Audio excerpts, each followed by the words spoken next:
നമസ്കാരം. സ്ഥലം തങ്ങളുടേതാണ്, ഒഴിഞ്ഞു പോകണമെന്ന അവകാശവാദവുമായി തമിഴ്നാട്. ദുരനുഭവം ഉണ്ടായതോ ഒരു മലയാളി കുടുംബത്തിന്റെ ഉടമസ്ഥതയിലുള്ള സ്ഥലത്തിന്. സ്ഥലം അളന്ന് തിട്ടപ്പെടുത്താൻ ഭൂരേഖ തഹസിൽദാർക്ക് കരുണാപുരം വില്ലേജ് ഓഫീസർ റിപ്പോർട്ട് സമർപ്പിച്ചു. കേരള തമിഴ്നാട് അതിർത്തിയിൽ കമ്പംമെട്ട് 8 ഏക്കറിൽ മലയാളി കുടുംബം താമസിക്കുന്ന സ്ഥലത്തിന് അവകാശവാദവുമായി എത്തിയത് തമിഴ്നാട് വനംവകുപ്പാണ്. കമ്പംമെട്ട് വണ്ണപ്പുറം മലയോര ഹൈവേക്ക് സമീപം പതിറ്റാണ്ടുകളായി വീടുകൾ നിലനിൽക്കുന്ന സ്ഥലത്താണ് തമിഴ്നാടിൻ്റെ ഈ അവകാശവാദം. സ്ഥലം തങ്ങളുടേതാണെന്നും ഒഴിഞ്ഞു പോകണമെന്നും വനം വകുപ്പ് ഉദ്യോഗസ്ഥർ പറഞ്ഞതോടെ ഇവിടെ താമസിക്കുന്ന നിർധന കുടുംബം ബുദ്ധിമുട്ടിലായിരിക്കുകയാണ്. ഇതേ തുടർന്ന് കരുണാപുരം വില്ലേജ് ഓഫീസിൽ അവർ പരാതി നൽകി. തുടർന്നാണ് സ്ഥലം അളന്ന് തിട്ടപ്പെടുത്താൻ കരുണാപുരം വില്ലേജ് ഓഫീസർ ഭൂരേഖ തഹസിൽദാർക്ക് റിപ്പോർട്ട് നൽകിയത്.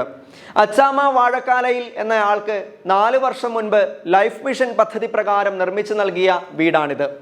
കരുണാപുരം പഞ്ചായത്ത് 9-ാം വാർഡിൽ 675-ാം വീട്ടു നമ്പറിൽ സ്ഥിതി ചെയ്യുന്ന വീട് 2004-ൽ കമ്പംമെട്ട് സ്വദേശിയായ ഒരു വ്യക്തിയിൽ നിന്നും ഇവർ വാങ്ങിയതാണ്.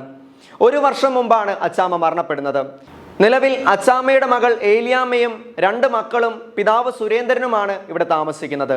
എന്നാൽ തമിഴ്നാട് വനം വകുപ്പ് രേഖാമൂലം അവകാശം ഉന്നയിച്ചിട്ടില്ല. പതിറ്റാണ്ടുകളായി വീടുകൾ നിലനിൽക്കുന്ന മേഖലയിലാണ് തമിഴ്നാടിൻ്റെ ഈ വിചിത്രമായ വാദം.